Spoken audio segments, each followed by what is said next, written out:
Hello all, welcome back to your English class. So today we are going to begin a new chapter, The Address by Marga Minco. So I have divided the story into three parts based on the events in this story.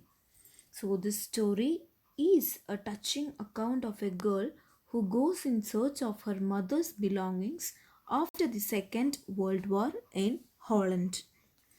So let us move to the first part of the story. So the in the first part, we are introduced to a house which is of number 46 in Marconi Street. So this is the address mentioned in the very title. So we are going to look at the things that happen in the first part of the story. Before that, please have a look at this address and take a note of this address.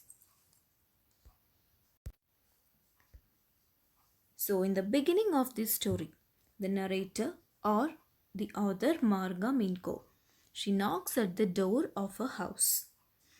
The door was opened only a little when she knocked the door.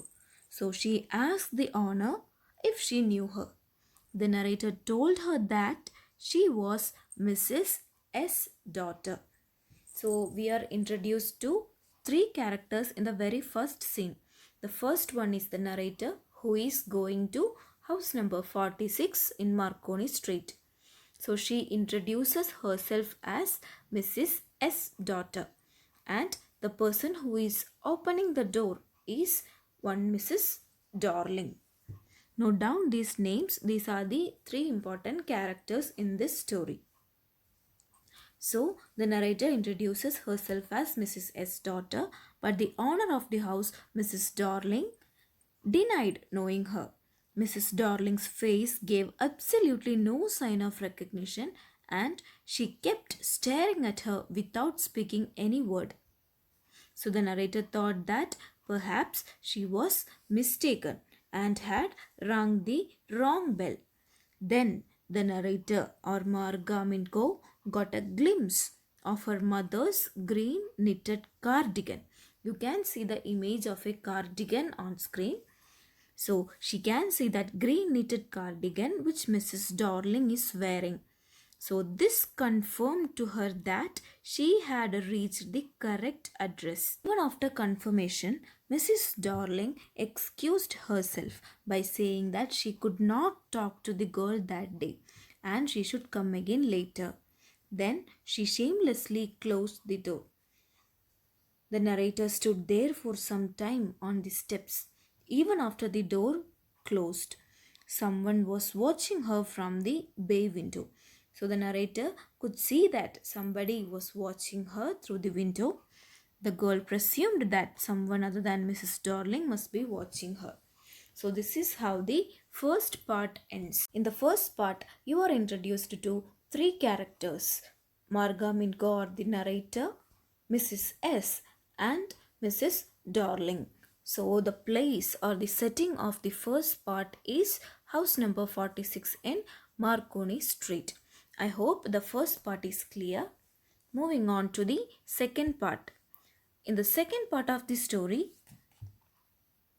the narrator remembers why and how she reaches the house in Marconi Street.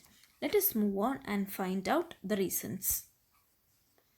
So, in the subsequent sections, the memories of the narrator's bygone days come to light.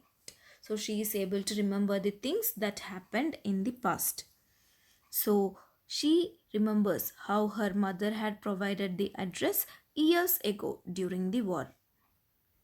So, the narrator's mother told her about Mrs. Darling, an old acquaintance. So, now it was narrator's mother who told Marga Minko about Mrs. Darling.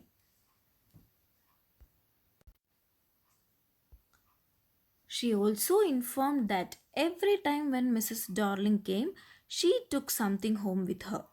So, the reason Mrs. Darling gave for her actions was that she wanted to save all the good things, as the narrator's mother would not be able to save everything if they had to leave suddenly.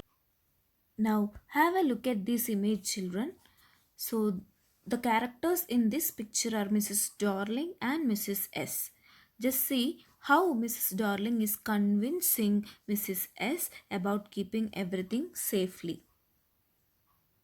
The narrator's mother had accepted this idea of taking everything to Mrs. Darling's home because she was rather obliged towards Mrs. Darling because she was carrying such huge luggage with her every time she visited, as if it was a really risky thing during the war. So the narrator arrived at the station. So in the train, she remembered the first time when she had seen Mrs. Darling.